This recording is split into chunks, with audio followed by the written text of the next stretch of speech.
I'm Dr. Mrinalini Garv. I am an executive coach and a career advancement coach for South Asian professionals who want to get to that next level but are stuck despite their amazing qualifications and expertise and years of experience. I want to talk about leadership and talk about the gap between where you are and where you want to be. You probably have degrees from amazing institutions, you have years of experience, you have expertise. You have probably had this thought in your mind many times that I'm better than my boss. That thought comes to your mind, but you quickly suppress that because you feel guilty about feeling that you are smarter than somebody else. But in the core of your heart, you do know that you know a lot more. And if you are given the opportunities, you will do a much better job. So, why is it that you are not at your boss's level or higher than your boss's level, even though you know that you are good at what you do? And I'm going to keep this very short, explain it to you in less than 15 minutes why you are not where you want to be and what are some things that you can do to change that. So first, let's talk about, three distinctions that I want you to have. I want you to understand the three things that are holding you back from being the leader that you dream every single day but are scared to go there. Leadership, so this is the first distinction. Leadership is a natural tendency. Even as a child, if you go back to your childhood, you might have seen when you're playing, when you are playing with your friends, you probably have seen some children are taking that ownership, and somewhere in your heart, you wanted to be that child. In some games, you probably realize that, yes, I've got this, and you have led those games. So, leadership is inbuilt, it is there in you. As an adult, you probably feel that you are not suitable for leadership, that you are not there yet. But I want you to know that leadership is within you. There's a reason why you started losing that confidence in yourself, where you started losing that leadership capability. The capability has always been there, but your perception about your leadership capability went down over time. As South Asians, the way we are brought up, right? The societal conditioning, the upbringing that we had, that has a huge impact on our confidence level and our perception of being a leader.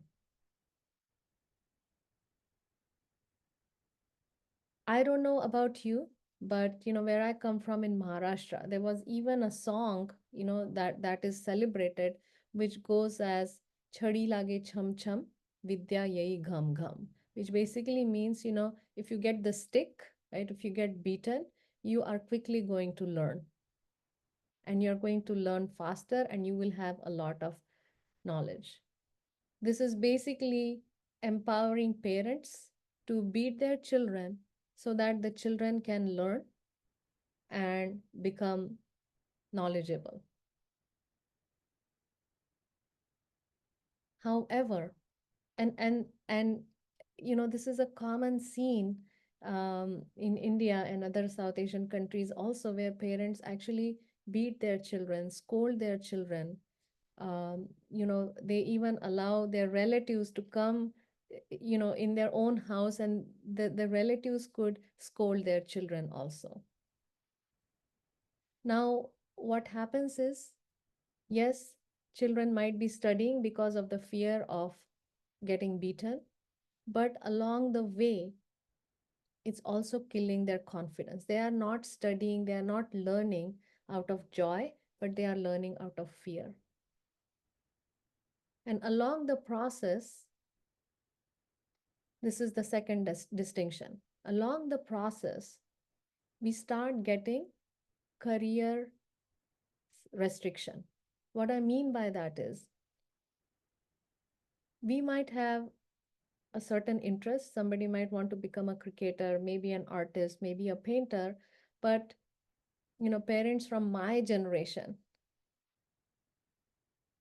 they wanted their children to have a better life, and in their mind education was the only way to have that stability, to have that security. So the expectation was to for the children to become doctors and engineers and anything that would give a better pay.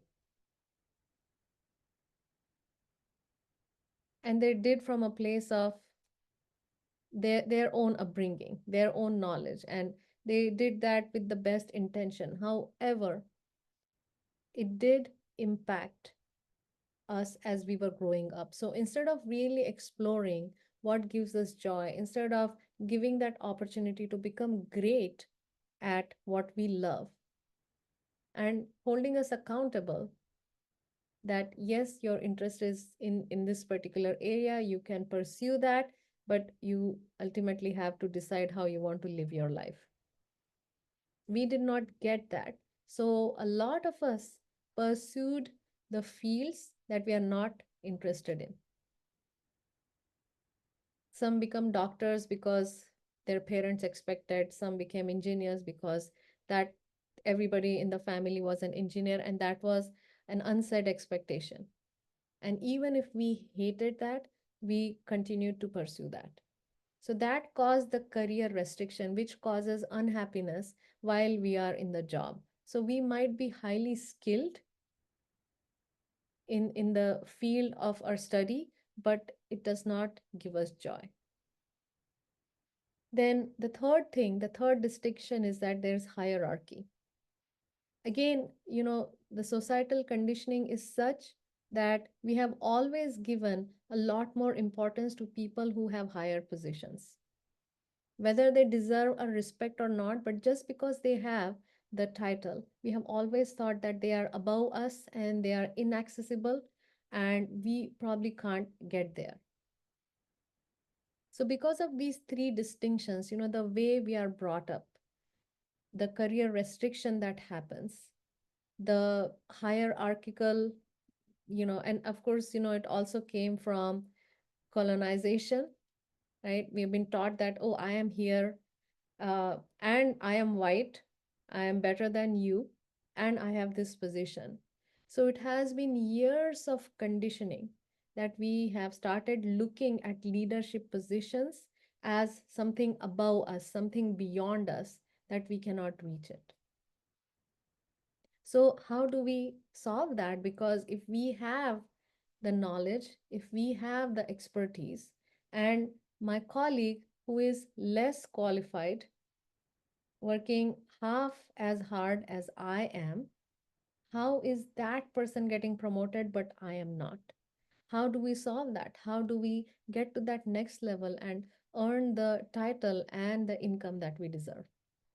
Now, and this happens at all levels.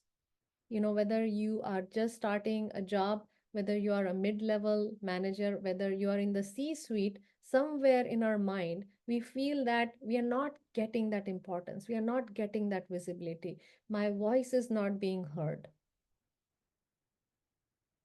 And as a leader, as an executive, if we have these thoughts, these feelings, then we can't feel motivated.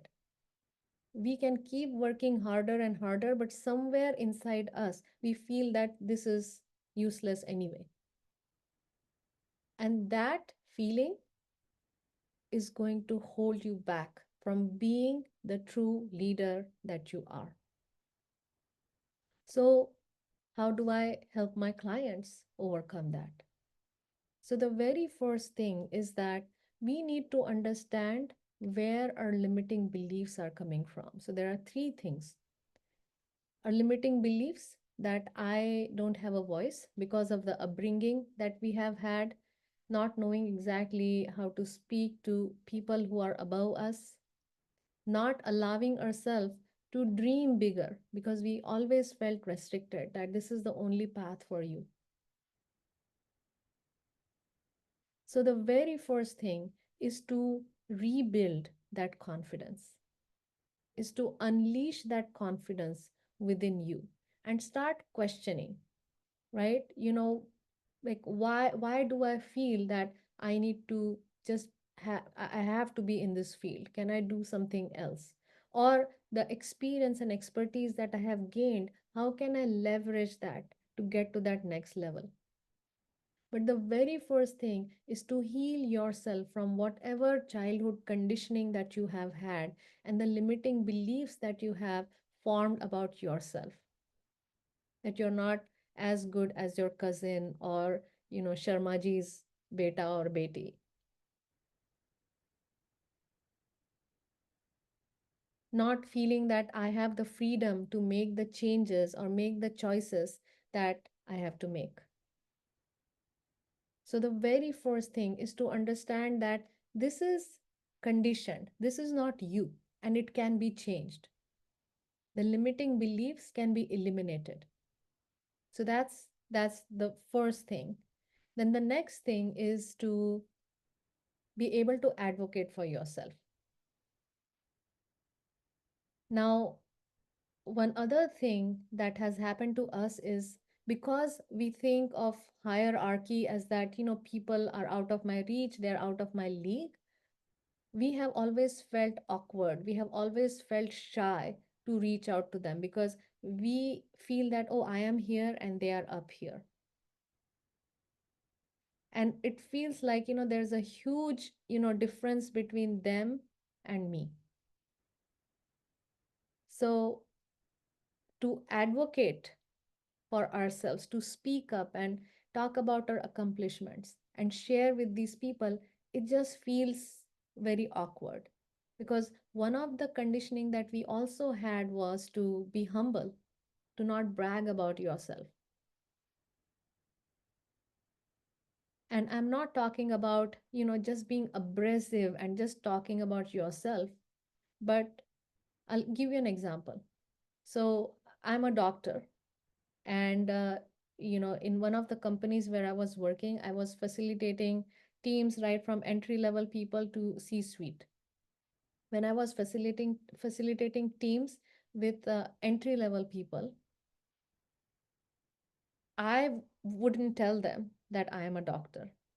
I know it's very foolish, but I didn't tell them because my thought process was that, oh, I don't need to share my title. What if they feel intimidated, or what if, you know, they feel like I'm out of place because I don't know their area, and how am I going to help them? All these thoughts were going on in my mind, and I wouldn't even introduce myself that I'm a doctor, even though I am a doctor, a medical doctor.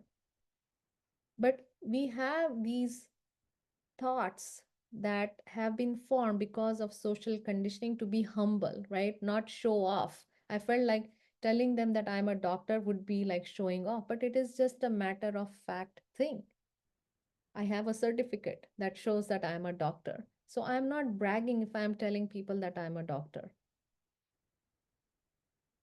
So we don't advocate for ourselves because we minimize, because we feel that, it's humble to not talk about our accomplishments. But this is what our peers are doing. They are going and talking about their accomplishments. And honestly, they are also not bragging. They are just telling what exactly they have accomplished, how much they have to jump through fire to get things done.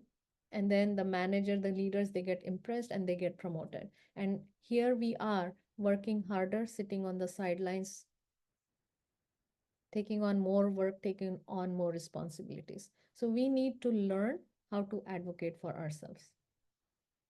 And then the next thing is to actually build relationships, to network with stakeholders that matter. Now, we feel that my boss is the ultimate decision maker about my career, and we feel like that's it, that's the wall that we can never go through. And that's a mistake, because again, our upbringing has such been that, boss is the master, right? Boss will tell me what will happen to my career, whether I will get promoted or not. But when you're working in the Western corporate world, you cannot rely on one person to get ahead in your career. It is important that you create these side doors and meet with not just the skip level, but other leaders in the company, other peers in the company, to let them know who you truly are, what your accomplishments are, how you can help them solve their problems. And also asking them, how do I get visibility in the organization? What can I do differently? And leaders are more than eager to help if you approach them in the correct manner. But these are the three things you are going to need to succeed in your career, to have that confidence within yourself by eliminating whatever limiting beliefs you have built over your lifetime. The second thing is to be able to use your voice to advocate for yourself. You are not restricted in any manner. And then the third thing is to build relationships so you can use those connections to accelerate your career to the next level. Because guess what? The well connected you are, the more you will be able to influence as a leader. If you are an executive, if you're not well connected, if you are working, in a silo, you will not get that recognition, that visibility that you need. So it's important to make those connections. If you are in mid level, you when you build those relationships and connections, and when you go in meetings, people are going to recognize you. People are going to know that this is what you do,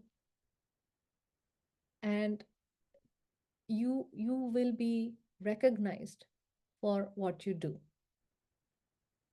and you will feel more comfortable in meetings because you know most of the people in the meeting at a different level. So the more confident you are, the more you advocate for yourself, and the more well connected you are within the organization and outside, you will be that leader that everyone looks up to, and the senior leaders are eager to get you to that next level. Our clients, when they come to me, they feel that they don't belong in the C suite, or they don't belong to that next level. And that's why they don't even apply. Or if they apply, they do it afraid. They do it without any confidence.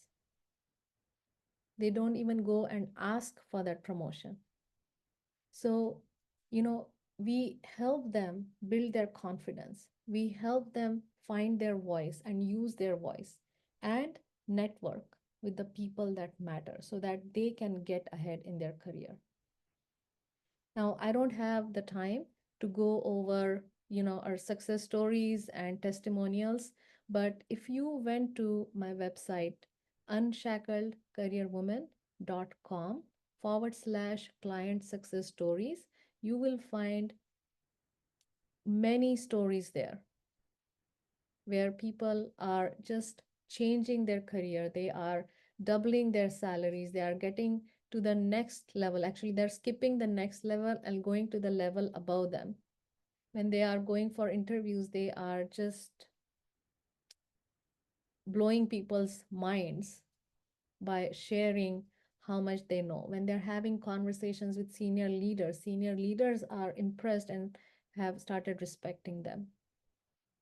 So, if you are ready to get to that next level, because leadership is accessible, it is within you. All you need is to really activate who you truly are, be yourself, and get to that next level by being you, knowing that you are a leader already. If you are ready for that, then book a call with me. Go to www.unshackledcareerwoman.com/call, and we will hop on this complimentary call. We will look at where you are at, why you are stuck, and help you get to the other side if we are a good fit and we decide to work together. So again, if you are ready to get to that next level or the level above that and are committed to achieve that dream, I'm here to help you.